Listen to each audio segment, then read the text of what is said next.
Good morning students. आज हम पढ़ेंगे स्पीड ऑफ साउंड के बारे में। Sound takes some time to travel from the sound producing body to our ears. Sound को साउंड प्रोड्यूसिंग बॉडी से हमारे कानों तक पहुंचने में कुछ ना कुछ टाइम तो लगता है, यानी जो बॉडी साउंड प्रोड्यूस कर रही है, वाइब्रेशन जो क्रिएट कर रही है, उन वाइब्रेशंस का हमारे कानों तक पहुंचने में कुछ टाइम लगेगा। It depends on the nature of the medium through which it travels. तो ये जो टाइम है कितना टाइम लग रहा है, कितनी स्पीड है साउंड की हमारे कानों तक पहुंचने में, उसको कितना टाइम लगेगा, यानी साउंड की कितनी स्पीड है, वो डिपेंड करता है on the nature of the medium in which it travels. कि साउंड कौन से मीडियम से ट्रैवल होकर हमारे कानों तक पहुंचेगा, ये उस मीडियम पर डिपेंड करता है कि उसकी स्पीड कितनी रहेगी। The speed of sound is different in different materials. हमें पता है साउंड की स्पीड डिफरेंट मटीरियल्स के हिसाब से अलग अलग होती है। जैसे कि साउंड ट्रैवल स्लोवेस्ट इन गैसेस, सबसे स्लोवेस्ट स्पीड साउंड की गैस में होती है।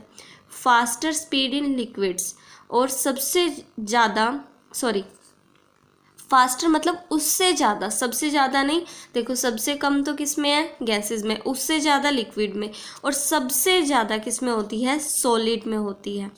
ठीक है। अब देखो एयर में कितनी होती है, एयर की आपको याद रखनी है, कितनी होती है, 340 मीटर पर सेकेंड जो स्पीड ऑफ साउंड रिकॉर्ड की गई है। वाटर में कितनी होती है, इससे लगभग 5 टाइम्स ज़्यादा होती है। एयर में जितनी है ना, उससे 5 टाइम्स ज़्यादा वाटर में होगी। यानी अगर कोई चीज़ हमें एयर में जितनी स्पीड से सुनाई दे रही है, उससे ज़्यादा स्पीड से हमें वाटर में वो साउंड सुनाई देगी। तो वाटर में कितनी है, 1500 metre per second, and iron में कितनी है, 5000 मीटर पर सेकेंड। ठीक है। तो अब देखो from the above table we can see that speed of sound in air is 340 metre per second. हमने देखा कि जो साउंड की स्पीड एयर में है वो 340 मीटर पर सेकेंड है। This means that sound travels a distance of 340 metres in 1 second through air. इससे हमें ये पता चलता है कि एयर में जब साउंड ट्रैवल करेगी तो वो 1 सेकेंड में 340 मीटर करेगी, वाटर में ट्रैवल करेगी तो 1 सेकेंड में 1500 मीटर ट्रैवल कर लेगी, और जब आयरन या फिर कोई भी मेटल की ऑब्जेक्ट में से ट्रैवल करेगी ना साउंड, सॉलिड मटेरियल में से, तो वो 1 सेकेंड में 5000 मीटर ट्रैवल करेगी। ठीक है। The speed of sound in water is 1500 metres per second. Water में कितनी है, 1500 metre per second. Sound travels about 5 times faster in water than in air. यानी कि जो साउंड की स्पीड है वो 5 टाइम्स है as compare to the speed of sound in air. Air में साउंड की जितनी स्पीड्स है ना, उससे 5 गुना कितनी है, वाटर में है। This means that sound can be heard very fast inside water. इसका मतलब है कि वाटर में काफ़ी जल्दी हमें आवाज़ सुनाई दे जाएगी। The fact that sound can be heard very fast inside water is used by creatures like dolphin and whales living in the sea water to communicate with one another। इसलिए इस फैक्ट का यूज़ कि water में हमें जल्दी आवाज़ सुनाई देगी एज़ कम्पेयर टू एयर, इस फैक्ट का यूज़ जो सी में रहने वाले क्रिएचर्स होते हैं जैसे कि डॉल्फिन, वेल्स, इनके द्वारा किया जाता है to communicate with one another even when they are far away. बहुत दूर होते हैं ना तो भी वो एक दूसरे से कम्युनिकेट कर लेते हैं, क्योंकि साउंड की स्पीड वाटर में ज़्यादा होती है। Sound travels faster in solid than in liquid, लेकिन साउंड की स्पीड सबसे ज़्यादा किस में होती है, सॉलिड में होती है। Sound travels at a speed of 5000 metre per second through iron. Sound की जो स्पीड है ट्रैवल करने की वो 5000 मीटर पर सेकेंड है आयरन में से, और ये कितनी है, लगभग वाटर के कंपैरिजन में 3 गुना है। This is more than 3 times the speed of sound in water. ये स्पीड ऑफ साउंड जो वाटर में है उसके 3 गुना से भी ज़्यादा किस में है, आयरन या स्टील यानी कि सॉलिड मटेरियल में है। Here is an interesting consequence of very high speed of sound in iron और स्टील। इसका एक काफ़ी इम्पोर्टेंट कॉन्सिक्वेंस निकलता है, रिजल्ट निकलता है क्या, जैसे कि if a train is very far away from us, अगर कोई ट्रेन हमसे बहुत दूर है तो हम उसकी साउंड, उसके आने की जो आवाज़ है वो एयर में नहीं सुन पाएंगे कि वो ट्रेन अगर कोई काफ़ी दूर है मतलब, तो हमें ऐसे सुनाई नहीं देगा। लेकिन अगर हम रेलवे लाइन यानी पटरी के ऊपर अपना कानों को लगा के और सुनेंगे ना, तो हमें वो हवा में तो नहीं सुनाई दे रही थी, एयर में तो साउंड नहीं आ रही थी, लेकिन उस मटेरियल से, सॉलिड मटेरियल में हमें पता है साउंड फास्टली ट्रैवल करता है, तो उसमें हमें पता चल जाएगा कि ट्रेन आ रही है, यानी उसके आने की साउंड हमें पहले ही पता चल जाएगी, जबकि एयर में हमें अभी तक वो सुनाई नहीं दे रही थी। If we put our ear to the railway line, अगर हम हमारे कानों को रेलवे लाइन के ऊपर पुट करते हैं, मेड ऑफ स्टील, जो किसकी बनी होती है, स्टील की बनी होती है, then we can hear the sound of the coming train easily even if it is quite far away। तो हमें ट्रेन के आने की आवाज़ easily सुनाई दे देती है, यहाँ तक कि अभी तो वो हमसे काफ़ी दूर है। This is due to the fact that, ये किस कारण हुआ, क्योंकि जो साउंड के ट्रैवल करने की स्पीड है वो एयर में तो देखो इतनी ही है, 1 सेकेंड में 340 मीटर, लेकिन आयरन या स्टील में कितनी है, 1 सेकेंड में 5000 मीटर है, लगभग 15 टाइम्स ज़्यादा। ठीक है, sound travels about 15 times faster in steel than in air. हमने देखा है अभी कि एयर के कंपैरिजन में जो सॉलिड मीडियम यानी कि आयरन या स्टील में जो साउंड के ट्रैवल करने की जो कैपेबिलिटी है वो 15 टाइम्स ज़्यादा है। तो अगर हमें ट्रेन के आने की आवाज़ पहले ही हम सुनना चाहते हैं, it is more convenient to put the ear to the railway track because the sound of the train travels much more faster through solid railway track made of steel than through air। इसलिए हम railway track पर अपने कानों को लगाकर पहले ही आवाज़ सुन सकते हैं, क्योंकि जो स्पीड ऑफ साउंड है वो सॉलिड में ज़्यादा होती है as compare to air. Since wood is a solid, अगर आपसे वुड और एयर की बात की जाए कि वुड में फास्ट ट्रैवल करेगी साउंड या फिर एयर में, तो वुड हमें पता है सॉलिड है और एयर एक गैस है, तो साउंड हमें पता है सॉलिड में फास्टली ट्रैवल करती है जो साउंड, इसलिए जो साउंड है वो फास्टर ट्रैवल करेगी वुड में as compare to air. Now हमारा टॉपिक है sound travels slower than light, कि साउंड है ना वो लाइट से स्लोली ट्रैवल करता है, धीरे ट्रैवल करता है। कैसे, अगर आपको लाइट की स्पीड जाननी हो तो लाइट की स्पीड होती है 3 × 10⁸ मीटर पर सेकेंड, यानी 1 सेकेंड में वो इतने मीटर ट्रैवल कर लेता है, 3 × 10⁸। लेकिन साउंड की तो एयर में भी इससे ही कम है, लिक्विड में भी इससे कम है और सॉलिड में भी इससे कम है। ठीक है ना, तो देखो the speed of sound in air is about 340 metre per second. जो साउंड की स्पीड एयर में है वो 340 मीटर पर सेकेंड है, जबकि speed of light in air, जो लाइट की स्पीड है एयर में वो कितनी है, 3 × 10⁸ metre per second. This means that sound travels at a low speed. इसका मतलब क्या है कि साउंड स्लो स्पीड से ट्रैवल करता है, धीरे ट्रैवल करता है, but light travels much much much faster than sound. लेकिन जो लाइट की स्पीड है वो बहुत ज़्यादा है साउंड से। In fact speed of light is very great, जो स्पीड ऑफ लाइट है वो इससे तो बहुत ज़्यादा है as compare to the speed of sound. Sound की स्पीड से लाइट की स्पीड बहुत ज़्यादा है। इसलिए हम क्या देखते हैं, जब बिजली चमकती है और बादल गरजते हैं तो हमें बिजली चमकती पहले दिखाई दे जाती है, लेकिन बादल के गरजने की आवाज़ बाद में आती है, क्योंकि बिजली चमकेगी तो वो क्या है, it is the form of light.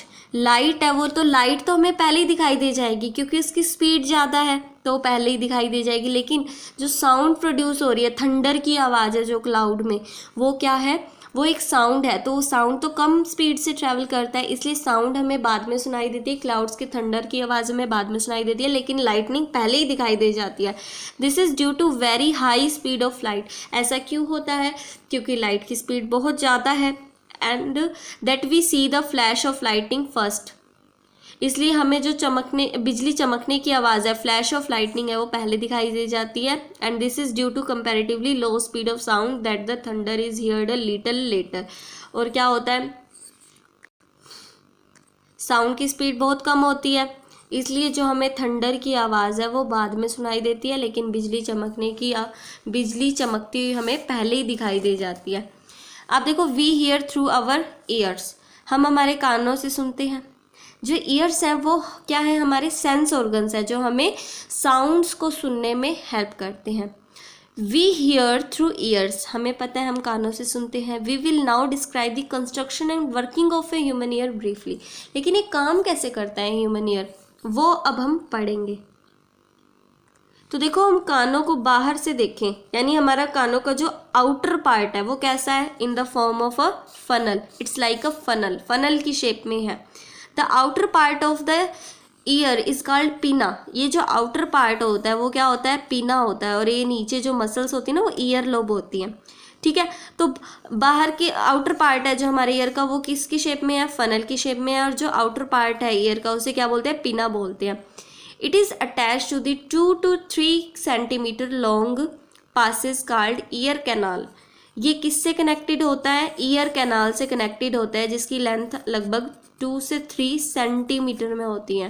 ठीक है, यहाँ पर क्या होता है, एक बहुत पतली सी एक मेम्ब्रेन होती है, सर्कुलर मेम्ब्रेन, बहुत पतली है, इलास्टिक है और सर्कुलर मेम्ब्रेन है, जिसे ईयर ड्रम भी बोला जाता है। ये काफ़ी टाइटली स्ट्रेच्ड होती है, काफ़ी टाइटली खिंची हुई होती है। ये यहाँ पर मेम्ब्रेन लगी होती है, जिसे कान का पर्दा बोलते हैं ना, वो यही होता है, ईयर ड्रम बोलते हैं इसे। तो देखो,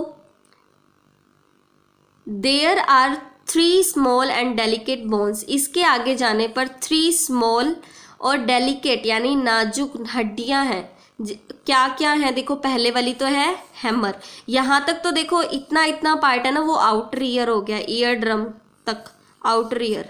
ठीक है, और ये यहाँ तक इतना पार्ट आपको, अब हम पढ़ेंगे मिडल ईयर के बारे में। ठीक है, ध्यान रखना अब।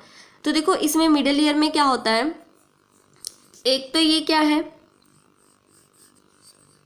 डेलिकेट बोन का नेम क्या है यहाँ पर, हैमर। क्या है, हैमर। सेकंड बोन होती है एनविल और नेक्स्ट होती है स्टिरअप। ठीक है, 3 टाइनी ईयर बोन्स हैं ये। फर्स्ट हैमर, जिसका एक एंड तो किससे कनेक्टेड है, one end of the hammer attach touches the year drum. ये किससे टच कर रहा है, हैमर का वन एंड ईयर ड्रम से टच कर रहा है। And its another end is connected to the second bone anvil. जो इसका दूसरा एंड है वो दूसरी बोन एनविल से कनेक्ट है। और एनविल का दूसरा बोन किससे, दूसरा एंड किससे कनेक्टेड है, थर्ड बोन यानी कि स्टिरअप से कनेक्टेड है। और जो इसका फ्री एंड है स्टिरअप का, वो किससे कनेक्टेड है, that touch the membrane over the Oval window. इस ओवल विंडो पर क्या लगी हुई है, एक मेम्ब्रेन, उससे स्टिरअप का फ्री एंड क्या होता है, कनेक्टेड होता है। ठीक है, the inner part of the ear has a coiled tube. अब इसके इनर पार्ट में क्या है, ये कोइल्ड ट्यूब है। ठीक है, इसे क्या बोलते हैं, कोयलिया बोलते हैं। One end of the cochlea is connected to middle part of the ear. इस कोयलिया का वन एंड तो किससे कनेक्टेड है, middle part of the ear से। और ये ट्यूब लाइक स्ट्रक्चर है ना कोयलिया, ये किससे भरा हुआ होता है, it is filled with the liquid. एक लिक्विड से फिल्ड होता है और इसमें जो लिक्विड प्रेजेंट है उसमें क्या होती है, नर्व सेल्स होती हैं।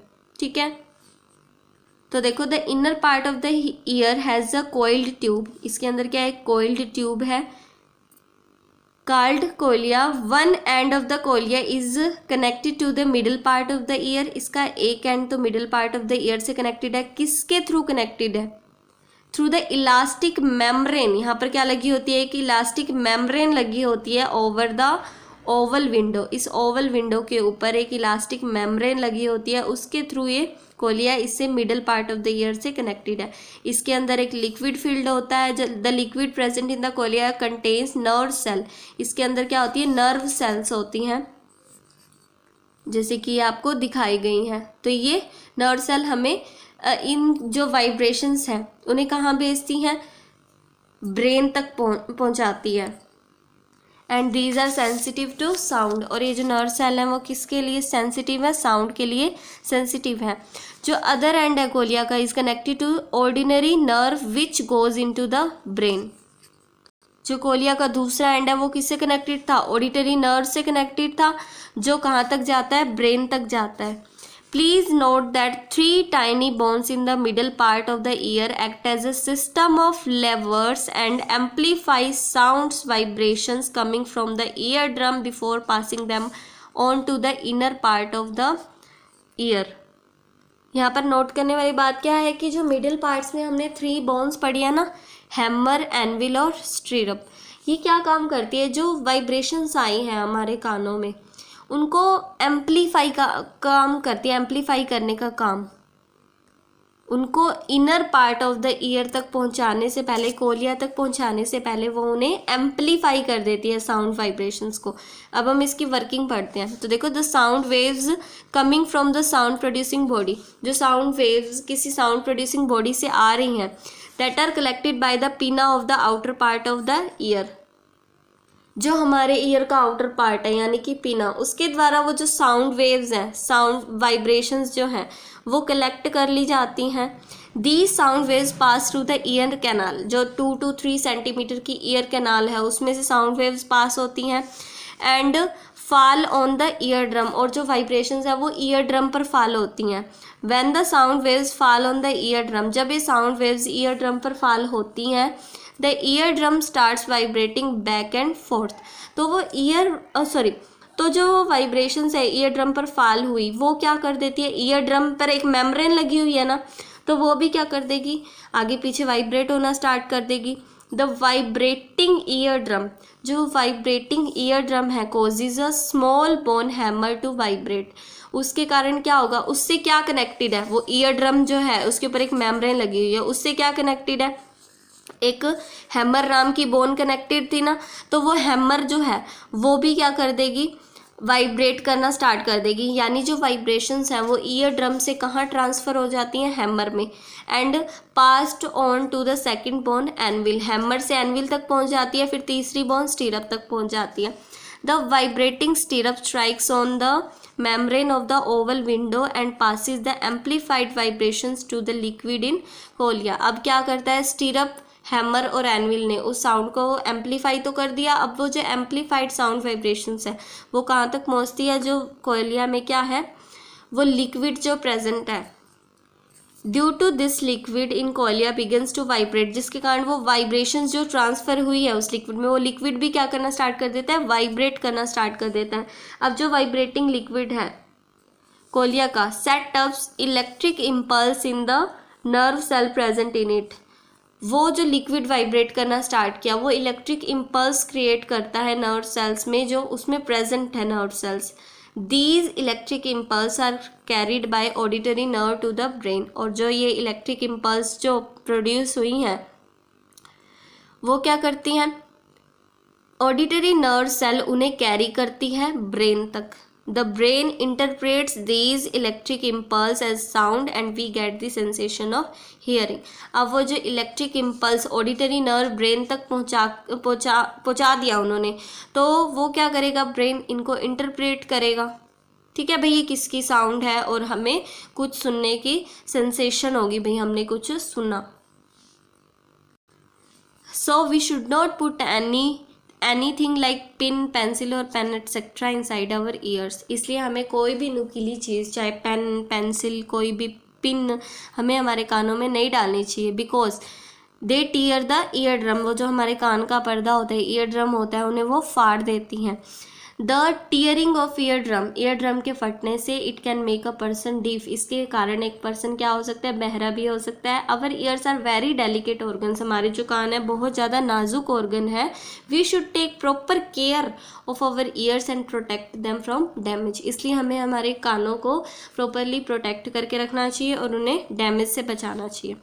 Now we will read about amplitude, time period and frequency of a vibration, कि कोई भी वाइब्रेशन है उसमें एम्पलीट्यूड क्या होता है, टाइम पीरियड क्या होता है और उसकी फ्रीक्वेंसी क्या होती है, इन 3 चीज़ों के बारे में पढ़ेंगे।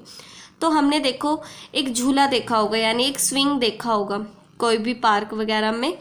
If we displace the lower end of the swing, कोई भी झूला लगा हुआ है, लेट्स सपोज ये झूला लगा हुआ है, तो इसका अगर हम लोअर एंड डिस्प्लेस कर दें, यानी इस पोजीशन पर ले आएँ और इसे छोड़ दें, तो ये क्या करेगा, आगे पीछे इस तरह से मूव करना स्टार्ट कर देगा ना। दो the top and of the swing remains fixed, हालांकि इसका टॉप एंड तो फिक्स है किसी चीज़ से, लेकिन नीचे वाला एंड क्या कर रहा है, आगे पीछे मूवमेंट कर रहा है।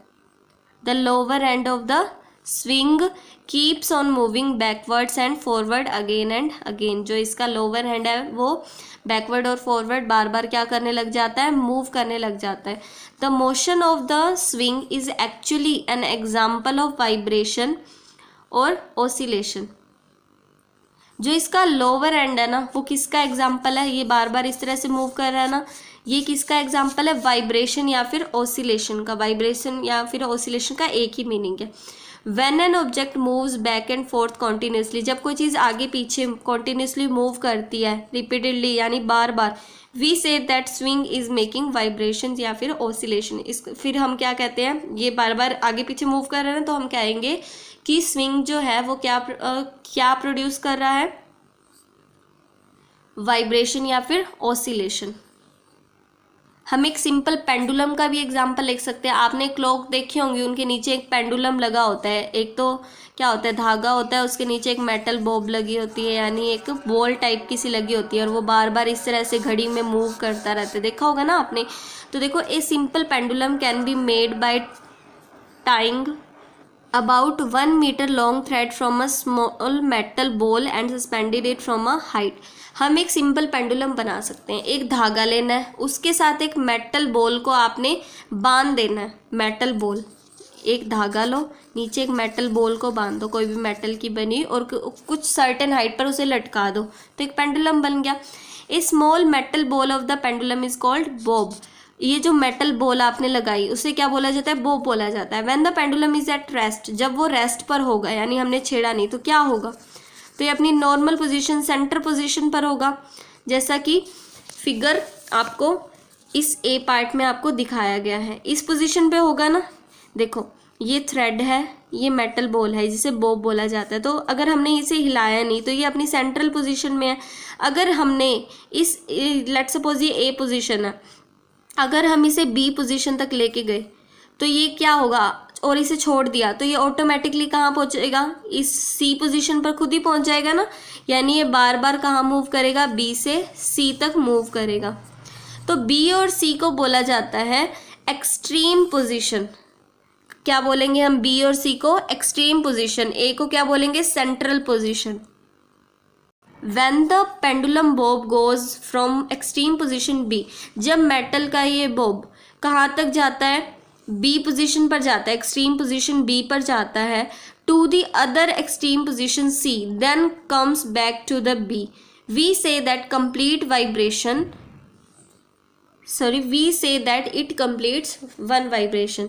जब ये बॉब बी से सी और सी से बी जब इस तरह एक कर लेगा ना कंप्लीट, बी से सी और सी से बी जाता है, तो हम कहते हैं कि उसने एक वाइब्रेशन कंप्लीट की है। ठीक है, बी से सी और सी से बी, यानी जिस पोजीशन एक्सट्रीम पोजीशन से जब वो उसी पोजीशन पर वापस आ जाएगा तो एक वाइब्रेशन कंप्लीट हो गई। तो अब देखो, हर वाइब्रेशन में ना 3 चीज़ें होती हैं। एक तो उसका एम्पलीट्यूड होता है, एक टाइम पीरियड होता है, और एक क्या होता है, फ्रीक्वेंसी होती है। तो एम्पलीट्यूड क्या होता है, when a simple pendulum vibrate, जब कोई सिंपल पेंडुलम वाइब्रेट कर रहा है, it bobs goes to equal distance on the either side of the central position. तो ये जो बॉब है ना, ये अपनी सेंट्रल पोजीशन से दोनों साइड इक्वल डिस्टेंस में ही जाता है, यानी ए बी और ए सी ये इक्वल पोजीशन इक्वल डिस्टेंस रहेंगी। इधर जितना जाएगा ना ये नेक्स्ट टाइम इधर उधर भी इतना ही जाएगा वो, यानी ए बी और ए सी की डिस्टेंस सेम रहती है। The pendulum bob goes to equal distance A B and A C from its central position. The maximum distance to which the bob of a vibrating pendulum goes from its central position. Central position से वो कितनी maximum दूरी तक जाता है उसे क्या बोलते हैं, वाइब्रेशन का एम्पलीट्यूड। ठीक है, सेंट्रल पोजीशन से वो कितनी दूर तक मैक्सिमम डिस्टेंस कवर कर रहा है उसे क्या बोलेंगे हम, एम्पलीट्यूड ऑफ द वाइब्रेशन। यानी कि यहाँ पर क्या है, ए बी इसका क्या हुआ, एम्पलीट्यूड हुआ। Since the A B is equal to A C, हमें पता है ए बी ए सी के इक्वल है, जितना ये इधर जाएगा उतना ही फिर इधर भी जाएगा।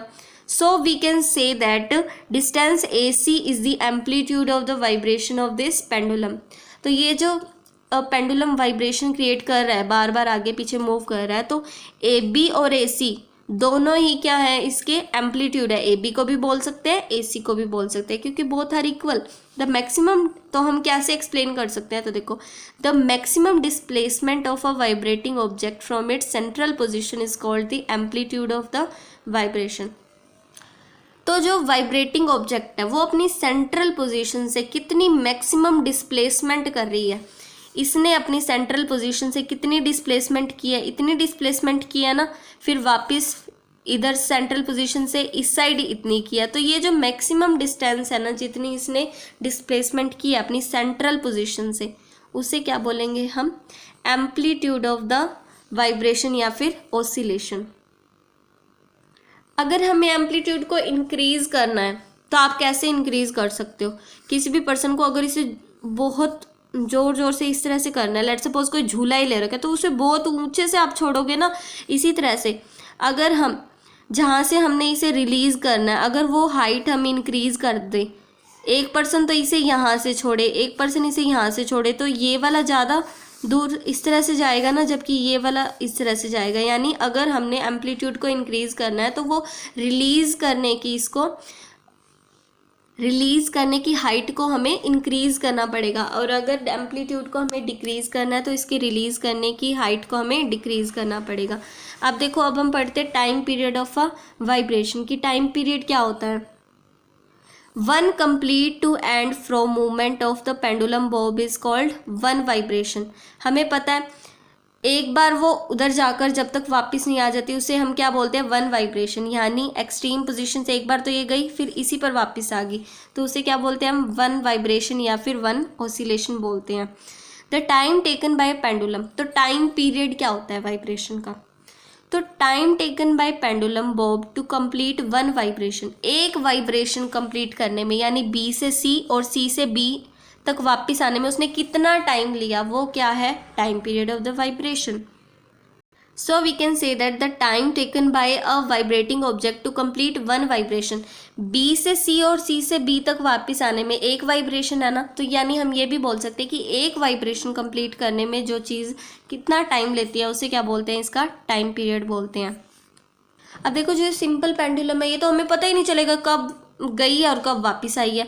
तो जो सिंपल पेंडुलम की एक वाइब्रेशन कंप्लीट करने का टाइम होता है ना, वो तो बहुत छोटा होता है और इसे एक्यूरेटली मेज़र नहीं किया जा सकता। तो हम क्या कर सकते हैं, बहुत सारी वाइब्रेशंस के लिए अगर हम टाइम पीरियड कैलकुलेट कर लें और उन नंबर ऑफ वाइब्रेशंस को टाइम पीरियड से डिवाइड कर दें, सॉरी उल्टा बोल दिया, कि टोटल टाइम को, क्योंकि हमें टाइम निकालना है ना, तो एवरेज टाइम निकाल लेंगे ना। देखो, हमने लेट सपोज 5 वाइब्रेशंस काउंट कर ली और उसमें टाइम कितना लगा, 5 सेकंड लगा, तो एक वाइब्रेशन के लिए तो 1 सेकंड ही हुआ ना। तो हम सिंपल पेंडुलम के लिए क्या कर सकते हैं, बहुत सारी वाइब्रेशंस के लिए हम टाइम टेकन निकाल सकते हैं एंड डिवाइड कर सकते हैं टोटल टाइम को by total number of vibrations. इससे हमें एक वाइब्रेशन का पता चल जाएगा और हमें इसका टाइम पीरियड पता चल जाएगा। लेट सपोज हमने 20 वाइब्रेशन के लिए टाइम पीरियड काउंट किया। अभी वो 20 वाइब्रेशन करने के लिए कितना टाइम लेती है, जैसे B से C गई, C से B एक वाइब्रेशन, फिर वापस गई, फिर वापस आई 2 वाइब्रेशन, इस तरह से 20 वाइब्रेशन देखी और हमने स्टॉप वॉच का यूज़ करके टाइम भी काउंट कर लिया कि कितना उसने टाइम लिया। तो अब हमें इसका टाइम पीरियड कैसे पता चलेगा, क्योंकि हमें तो एक वाइब्रेशन के लिए टाइम पीरियड चाहिए ना। तो 20 के लिए लेट सपोज कि कितना आया, 40 सेकंड आया, 20 वाइब्रेशन के लिए 40 सेकंड। तो एक वाइब्रेशन के लिए तो होता है टाइम पीरियड, तो इसको 20 से डिवाइड कर देंगे और 2 सेकंड आ जाएगा, यानी 2 सेकंड उस वाइब्रेशन का क्या है, टाइम पीरियड है। तो ठीक है, ये होता है टाइम पीरियड। पहले हमने क्या पढ़ा, एम्पलीट्यूड, वो अपनी सेंट्रल पोजीशन से कितनी डिस्प्लेसमेंट कर रही है, वो तो उसका एम्पलीट्यूड हो गया। नेक्स्ट क्या अब हमने पढ़ा, टाइम पीरियड, वो एक वाइब्रेशन के लिए कितना टाइम ले रही है, वो हो जाएगा उसका टाइम पीरियड। अब हम पढ़ेंगे फ्रीक्वेंसी ऑफ द वाइब्रेशन। तो देखो, एक सेकंड में कोई चीज़ कितनी बार वाइब्रेट हो रही है उसे बोलते हैं frequency of vibration. The number of vibration made पर सेकंड, एक सेकंड में कोई चीज़ कितनी नंबर ऑफ वाइब्रेशंस प्रोड्यूस कर रही है उसे क्या बोलते हैं, frequency of the vibration. Per second का मतलब क्या होता है, एक second. So we can say that the number of vibration made in 1 second, एक सेकंड में जितनी नंबर ऑफ वाइब्रेशंस कोई चीज़ प्रोड्यूस कर रही है उसे क्या बोलेंगे, फ्रीक्वेंसी ऑफ वाइब्रेशन। और इसकी जो यूनिट होती है ना फ्रीक्वेंसी ऑफ वाइब्रेशन की, वो हर्ट्ज होती है। क्या होती है, हर्ट्ज होती है। और इसे डिनोट कैसे किया जाता है, HZ से, हर्ट्ज। या फिर हम इसे ऐसे भी लिख सकते हैं, साइकिल पर second, number of cycle completed by it in 1 second. When an object makes 1 vibration पर सेकेंड, जब कोई चीज़ एक वाइब्रेशन एक सेकेंड में, यानी एक सेकेंड में एक वाइब्रेशन करते हैं, तो हम एक सेकंड में इसने कितनी वाइब्रेशन की, 1 की ना। तो फ्रीक्वेंसी ऑफ वाइब्रेशन तो यही होती है कि एक सेकंड में वो चीज़ कितनी बार वाइब्रेट कर रही है, यानी इसकी फ्रीक्वेंसी फिर कितनी हुई, 1 हर्ट्ज़। अगर वो एक सेकंड में 2 वाइब्रेशन करे तो 2 हर्ट्ज़, अगर एक सेकंड में 10 वाइब्रेशन करे तो 10 हर्ट्ज़, इस तरह से हो जाएगा।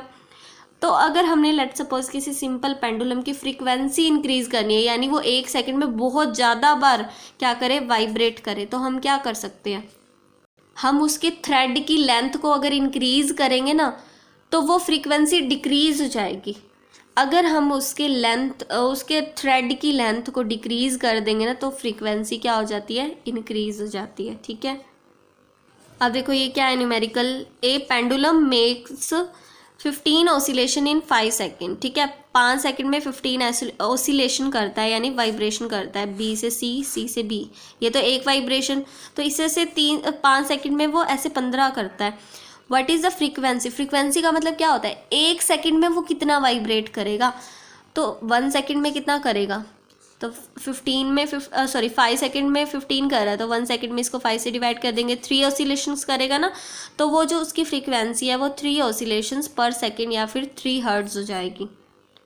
अब देखो जो पेंडुलम की वाइब्रेशंस की फ्रीक्वेंसी है वो बहुत कम होती है, इसलिए जो साउंड है पेंडुलम की, अगर वाइब्रेशंस की फ्रीक्वेंसी कम है तो आपने ये नहीं सोचा कि वाइब्रेशंस क्रिएट कर रहा है तो आपको आवाज़ नहीं सुनाई देती, फिर वो ऑसिलेट करता है, तो उसकी जो फ्रीक्वेंसी है ना बहुत ज़्यादा कम होती है, वाइब्रेट करने की फ्रीक्वेंसी बहुत कम होती है, तो हमें वो सुनाई नहीं देती। तो हमें जो मिनिमम फ्रीक्वेंसी चाहिए ना सुनने के लिए वो 20 हर्ट्ज चाहिए। अगर कोई चीज़ एक सेकंड में 20 बार ऑसिलेट करेगी तो वो ऑडिबल साउंड प्रोड्यूस करेगी, अदरवाइज नहीं करेगी। ठीक है ना, तो आपने याद रखना है कि अगर हमें ऑडिबल साउंड चाहिए तो उससे कितनी फ्रीक्वेंसी मिनिमम होनी चाहिए, वो 20 हर्ट्ज होनी चाहिए। तो देखो टाइम पीरियड और फ्रीक्वेंसी में क्या रिलेशन है। We have studied that time period is the time required to make 1 vibration. हमें पता है कि टाइम पीरियड क्या होता है कि एक वाइब्रेशन कंप्लीट करने में वो कितना टाइम लेगी, वो टाइम पीरियड। और फ्रीक्वेंसी क्या होती है, number of vibration per second, number of vibration per second. इसका मतलब क्या है कि दोनों एक दूसरे के क्या हैं, रेसिप्रोकल हैं। टाइम पीरियड ज़्यादा लगा एक ऑसिलेशन कंप्लीट करने में तो फ्रीक्वेंसी ऑटोमेटिकली कम हो जाएगी ना। अगर टाइम पीरियड ज़्यादा होगा तो फ्रीक्वेंसी कम। अगर फ्रीक्वेंसी ज़्यादा यानी बहुत बार ऑसिलेट कर रहा है तो एक बार ऑसिलेट करने में तो कम टाइम लगेगा, यानी फ्रीक्वेंसी ज़्यादा तो टाइम कम, और टाइम कम तो फ्रीक्वेंसी ज़्यादा। तो इसी पर ये न्यूमेरिकल बेस्ड है कि आपसे पूछा, आपको ये फॉर्मूला याद रखना है। ठीक है, what is the time period of the pendulum. Time period आपसे पूछा है जो किस फ्रीक्वेंसी से वाइब्रेट कर रहा है, 10 हर्ट्ज की फ्रीक्वेंसी। तो टाइम पीरियड तो उसका रेसिप्रोकल होता है ना, तो टाइम पीरियड क्या हो जाएगा, 1/10 हो जाएगा। फ्रीक्वेंसी की वैल्यू 10 पुट करोगे, और फ्रीक्वेंसी में टाइम किस में होता है, सेकंड में होता है ना, तो ये 1/10 सेकंड यानी 0.1 सेकंड हो गया ये।